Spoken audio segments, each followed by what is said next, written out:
The boy was born under a pale sun, on a colony the Empire barely remembered. He grew up in the shadow of mining towers and freighters heavy with tribute, speaking softly so patrols would not notice him, working hard so overseers would not punish him. He dreamed of building ships that could outrun taxes and soldiers, dreamed of skies free of surveillance, dreamed of peace. To him, humanity was small but still noble. He believed in honest labor, in fixing what was broken, in helping neighbors. He thought the Empire, for all its iron laws, could be reasoned with if humans simply proved themselves useful. He never knew how wrong he was. His mother had kept to herself, teaching him history no one else cared about, stories of earth wars, guerrilla fighters, and strange old names like Baba Yaga, whispered as warnings in the dark. He thought they were myths. She thought he would never need them. The day soldiers landed, no myth saved him. They came for a quota defaulters, for rebels who never existed, for an example to scare the rest. Their translator drone spoke in cold, precise terms. Production was low. Someone would pay.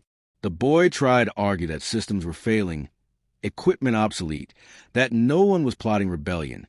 He offered to fix machines himself, to increase yield, to work through nights. They laughed.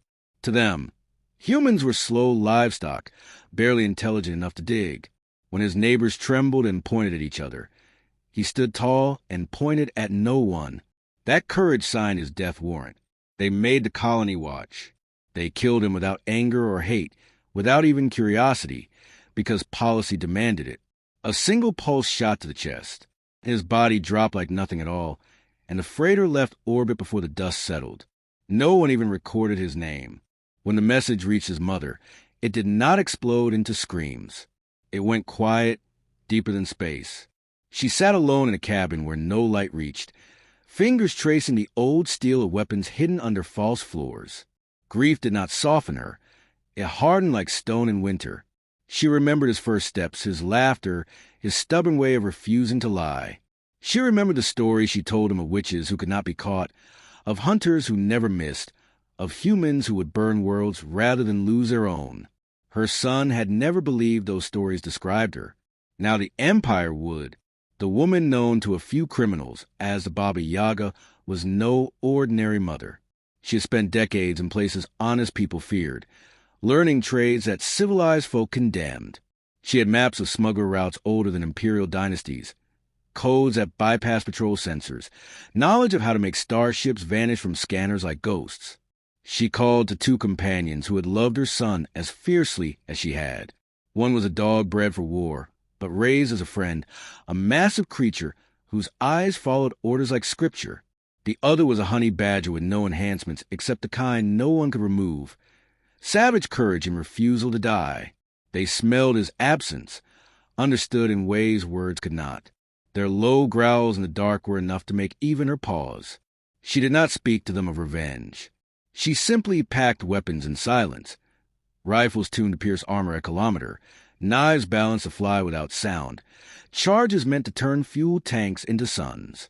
She stripped down a corvette no one knew she owned, hollowing its hull to carry more explosives, lining its black surface with heat-absorbing tiles so no telescope would see her coming.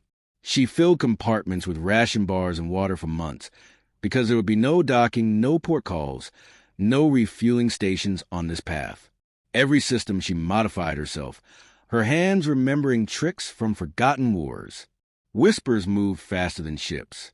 In the criminal underworld, voices said the witch had awakened. Old smugglers cursed and prayed, because whenever that name surfaced, bodies disappeared and planets burned. It had been years since anyone heard of her, and many hoped she was dead. Now they hoped they were far away from wherever she was headed. She sent no threats, no warnings, no transmissions at all. Her vengeance did not advertise itself. On the night she left, Earth hung silent behind her ship, a pale, lost among stars. She had never cared for flags or governments, only for her son. But when she powered up the drives, there was no hesitation. She was not hunting justice. Justice required courts, laws, civilized restraint. Those things had killed her boy as surely as the soldiers who pulled the trigger. No, she was going hunting for extermination. The corvette slipped into deep space without beacon lights, without identification codes. Its wake vanished in the noise of cosmic radiation. Inside, the mother sat at the controls with her beast lying near her feet, eyes reflecting the cold glow of the instruments. She did not plot a single attack. She plotted a campaign. Each move calculated to shatter not only those who ordered the execution, but everything they relied upon. Supply lines, outposts, command centers. Her mind worked like a predator's, not a soldier's. Soldiers followed orders. Predators wrote their own. She remembered his face as a child, the way he tried to pet the dog when it was too big, the way the honey badger curled up beside him on cold nights, the way he insisted that humans were better than hate. Those memories did not soften her. They focused her like the edge of a knife. In his name, the Empire would bleed until it learned fear. No one saw the ship when it vanished past the Oort cloud. No one heard the oath spoken in the silence of her thoughts. This will not end with a single death. It will end when they're afraid to whisper our names. The dog shifted, restless, sensing something that was not there. The honey badger bared its teeth as if to taste blood that had not yet been spilled. She touched the controls and guided them toward the first of many dark stars, where Imperial beacons blinked in arrogant rhythm. Certain no human could reach them. She intended to teach them how wrong certainty could be. In distant systems, Imperial administrators reviewed production charts and patrol schedules, ignorant of the storm approaching. In a dozen pirate dens, criminals remembered debts owed to which who never forgave betrayal and packed their bags to disappear. And somewhere in the black between stars, a mother flew alone with her beasts, her weapons, and a single unbreakable purpose. The first Imperial station to fall never even saw her coming. She approached under the cover of drifting debris. The corvette's hull massed to match the cold of space, its engines silent as though dead. Automated scanners read her as nothing more than a frozen husk, and the outpost commander filed another routine report, unaware that death was already aboard. When docking clams bit into her ship, shaped charges in sealed compartments blew through connection lines, venting atmosphere and slicing control conduits. Doors sealed themselves in panic, trapping soldiers in side rooms as oxygen bled out. By the time the alarms reached the central hub, she was already moving through maintenance shafts, planting silent explosives while her beasts hunted the living. The dog tracked officers by scent even through vacuum leaks, tearing through hatches as though they were paper. The honey badger crawled into power conduits, ripping through cables and coolant lines with reckless ferocity. Not a single blaster was fired. The outpost simply stopped transmitting. When patrols arrived days later, they found a silent shell, walls scorched from inside. No survivors, no records. They dismissed it as sabotage by smugglers or rebels too desperate to matter. But within weeks, 3 more stations went dark. A supply convoy drifted cold and empty, cargo untouched but crew missing. A mining operation collapsed when its artificial gravity failed, crushing every worker and overseer alike under tons of falling ore. None of these strikes were random. Every target was connected by the same logistics chain that fed the sector governor responsible for her son's death. She wasn't seeking battle. She was dismantling the Empire one artery at a time. As the hits mounted, whispers spread through the void. Dock workers muttered a phantom ship. Smugglers swore they'd seen a black corvette ghost past Imperial patrols without so much as a ping on sensors. Some said of which walked the airless decks of dead stations, followed by 2 beasts that killed anything breathing. Commanders dismissed it as rumor. Humans were too weak, too few, too poorly armed to wage real war. But their contempt was precisely why they failed to see the pattern. Baba Yaga never struck where defenses were strongest. She hit where defenses were arrogant, where soldiers grew lazy, where commanders thought themselves untouchable. An orbital relay went dark after a single misaligned signal pulse fried its mainframe. Except the misalignment was no accident. It was seeded by malicious code she had written years ago and kept buried in forgotten channels. A fuel depot ignited itself during routine refueling, as if the laws of physics had turned against the Empire. In truth, she had crawled through its vent shafts, laying microcharges that detonated in perfect sequence, venting plasma into command quarters. With every attack, she left no message, no calling card, only fear. Imperial officers who once mocked humanity now demanded more guards, more scanners, more ships, yet none of it mattered. Their enemy wasn't a fleet or an army. It was one human mother who knew where to cut. Her warpath did not go unnoticed forever. The Empire dispatched hunters, mercenaries bred to kill anything breathing, alien assassins whose names made smugglers vanish into hiding. They patrolled the route she had used, chased shadows across asteroid belts, set ambushes at jump points. But every time they thought they had trapped her, they fell into snares of her making. Decoy beacons lured destroyers into minefields she planted months earlier. Cloak probes fed her every movement of the ships sent to hunt her. When an assassin team boarded what they thought was her corvette, they found only a rig hulk. It detonated, scattering their bodies into vacuum before they could even draw weapons. Her beasts grew more terrifying with each strike. The dog learned to breach sealed hatches without tools, tearing through alloys with brute force. The honey badger learned to rip apart reactor shielding, fearless even as radiation cooked its own flesh, and its engineered tissues healed as fast as they burned. Among smugglers and slaves, they became legends, the witch's companions, spirits of vengeance wearing fur and teeth. Her rampage ignited sparks across the stars. Human workers on Imperial mining worlds began to sabotage machines in her name. Slaves passed coded messages. She's out there. She's killing them for us. Small uprisings flared and died, but each one forced the Empire to divert more troops away from her trail. In trying to crush rebellion, they only weakened themselves, stretching thin to fight an enemy they could not see. She never led these people, never called for their help, but her defiance was contagious. To oppress humans, she was proof that the Empire could bleed. To the Empire, she was a contagion of hope, more dangerous than any weapon. Sector governors panicked. They called her an outlaw, a terrorist, a madwoman. Yet fear gnawed at them because no one could explain how one woman with a single ship could inflict so much damage. Imperial strategists tried to calculate her next move, charting probability maps and deploying fleets to guard vital nodes. She ignored them all, hitting targets of no apparent value, until analysts realized too late that every destroyed depot, relay, and patrol craft was part of a larger pattern.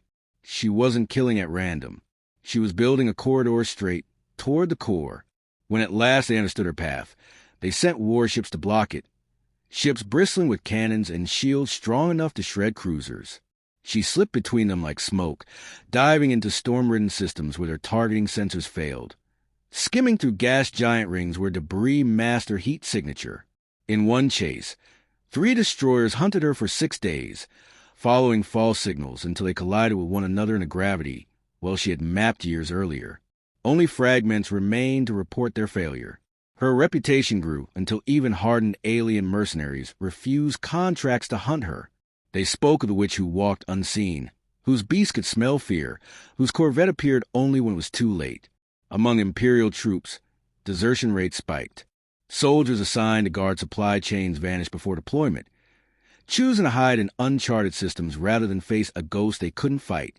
The Empire's leadership convened in secret, whispering about exterminating entire human colonies to root out her support. But they hesitated, because every time they punished humans, she struck harder, faster, closer to their own borders. She made it clear through action alone. Harm humanity and she would come. They tried sending envoys to parley, but she never answered. She was not seeking ransom or negotiation. She was carving a trail of destruction to the heart of their power, and nothing would turn her aside. The deeper she cut, the louder the whispers among humans grew. On mining worlds, slaves scrawled her name on walls. In pirate dens, smugglers swore allegiance to her legend just to avoid her wrath. Even alien traders began to fear carrying Imperial goods, worried that any association might make them targets. She didn't need to build an army. Her reputation was an army, spreading terror faster than any fleet could travel. The Empire believed its core worlds untouchable, fortified behind layers of fleets and planetary shields, defended by protocols written over centuries. But no fortress is perfect when the attacker knows exactly where to cut. She had spent months carving a path through supply chains, and now the corridor was open, a void where Imperial patrols were blind and overextended. Her corvette slid past their sentries cloaked in silence. Heat-baffled panels gliding through shadow. Drives pulsed so faintly they blended with background radiation. By the time they realized she had crossed their borders, she was already in their heart. She did not attack the throne world directly. That would have been suicide, and she was not suicidal. She went for the arteries first, the relay stations that linked high command to its fleets, the distribution nodes that fed the capital, the silent repair docks where governor's personal warships were maintained. One by one, they failed without warning. Reactors overloaded in cascading waves. Guidance systems turned inward and destroyed their own craft. Automated defenses opened fire on friendly vessels, as if confused by phantom signals. There was no confusion. It was her code, her traps, her cunning. Every strike was perfectly timed, calculated to spread fear faster than any enemy fleet could. The dog-hunted command officers in orbital habitats, tearing through armor corridors, striking with surgical precision before vanishing into vacuum again. The honey badger crawled through maintenance conduits and planetary shield generators, ripping out conduits with its teeth until entire power grids died. And she moved through it all like a ghost, unseen, unheard, leaving nothing but wreckage and silence in her wake. On the throne world, high governors gathered in panic. They whispered of humans as if humanity itself had become a weapon. They ordered more guards, sealed palaces, deployed drones and swarms. None of it mattered. Their problem was not an invasion. Their problem was one mother who could not be bought, threatened, or stopped. When she finally reached the capital system, she did not descend in a blaze of glory. She slipped in through its forgotten layers, the places where workers lived in filth below the shining towers. Disguised as scavenged code and false signatures, her corvette docked in a maintenance cradle no one ever checked. She walked the corridors dressed as a laborer. Faceless among thousands, her beasts hidden in freight crates that no scanner dared open because she had already blinded them. She did not confront the Empire's rulers in the Grand Hall. She collapsed their power around them until they stood alone in fear. First the communications grid failed. Then food convoys were delayed. Then security doors jammed. Then entire sections of the palace went dark, not by chance, but by design. The witch had arrived. One by one, the officers who had signed the order to execute her son were found dead. Not in battle, but in the most secure places they thought existed. An airlock opened silently in the governor's private chamber, venting him into the black. A second choked on poison air in a sealed bunker, while guards outside waited for orders that never came. A third died without a mark. Systems overridden to pump anesthetic gas into his quarters. They were not glorious deaths. They were cold, efficient, and personal. The Empire tried to send troops after her, but they vanished into the darkness of their own palace. She hunted them through maintenance shafts and buried levels where no officer had ever walked. Guards fired at shadows. Drones patrolled empty halls. Yet still she struck, leaving behind the kind of fear that corrodes from the inside. In the silence of disrupted calms, her voice whispered through hijacked speakers, calm and deadly. You killed my son.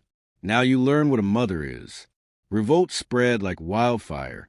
News of imperial governors dying in their own palaces inspired enslaved humans across the core systems to rise. Workers sabotaged machinery. Soldiers mutinied. Fleets refused orders.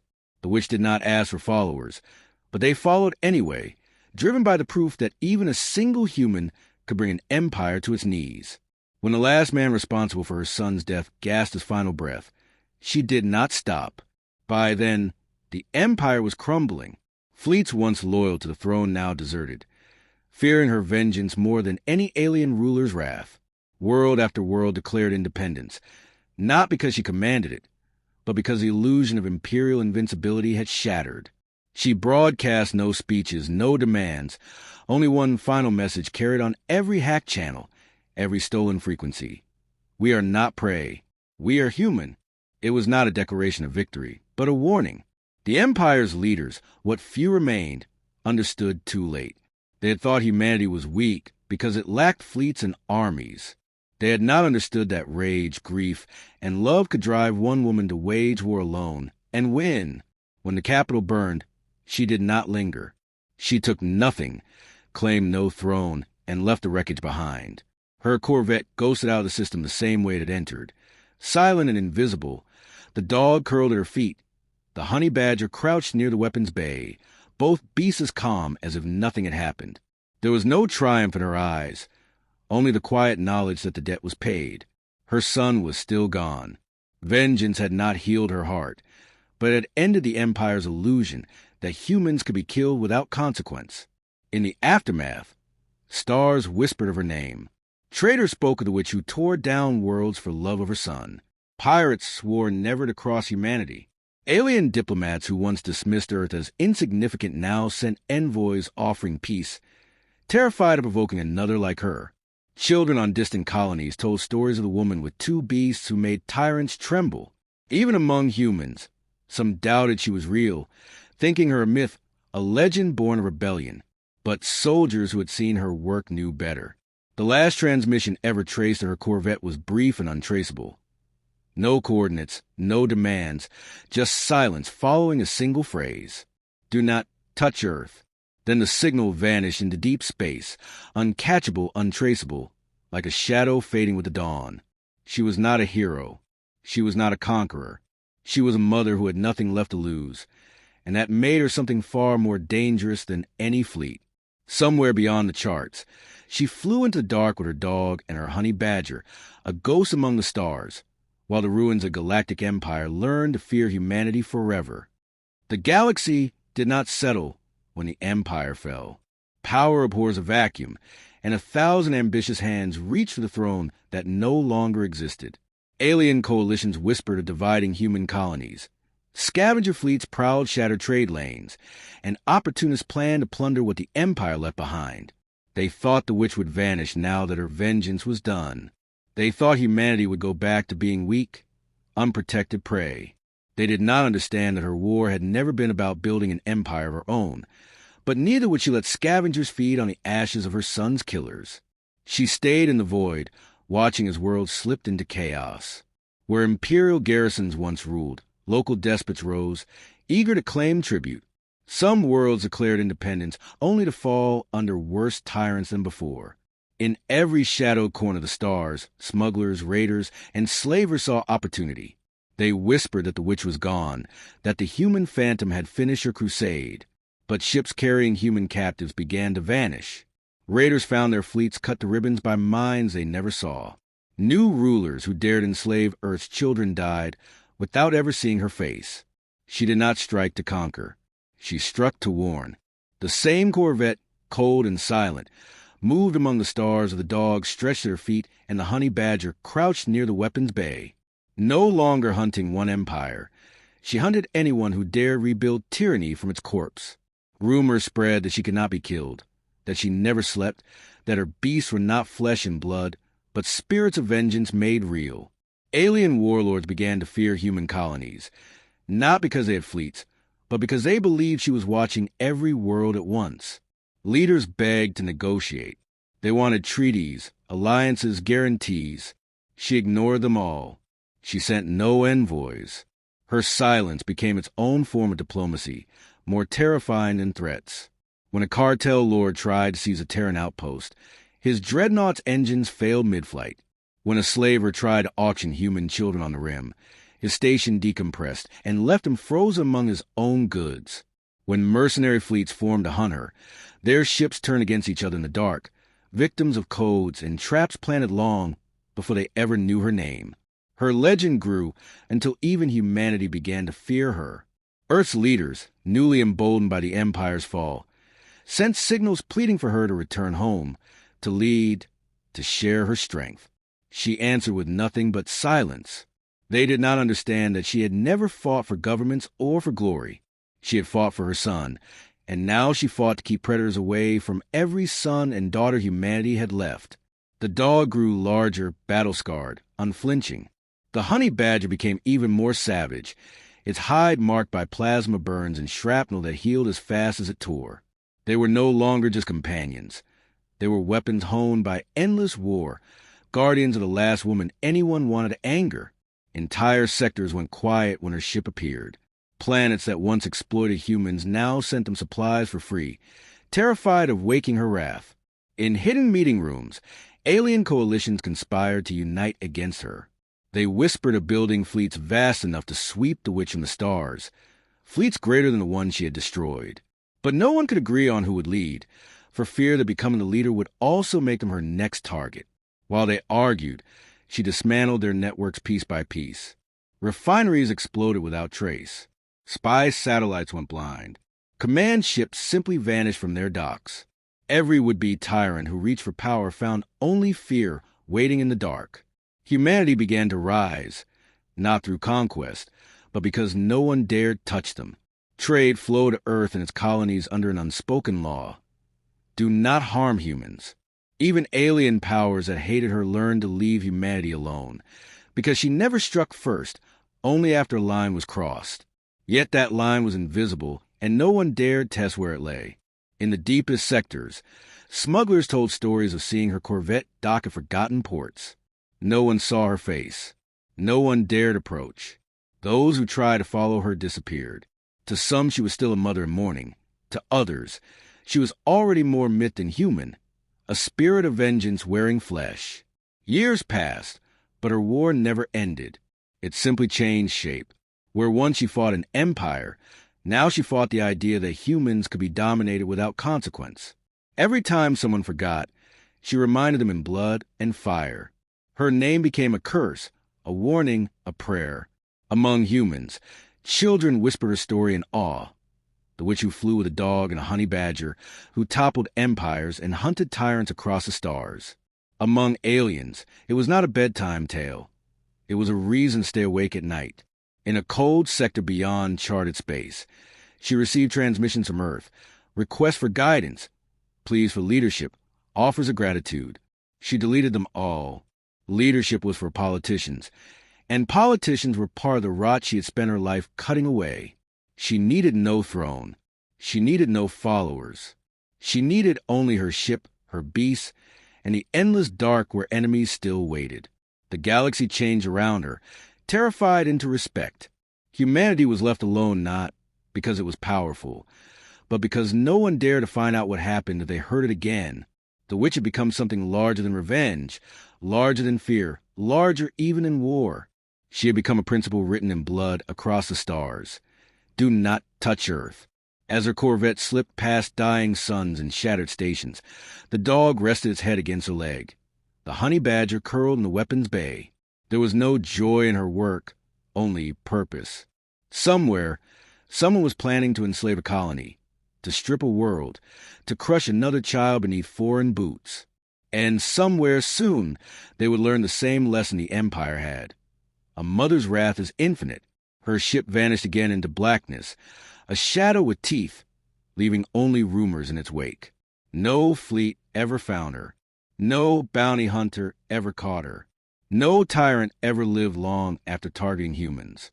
And so her legend never faded, only grew sharper, until the galaxy itself seemed to hold its breath whenever humanity was threatened.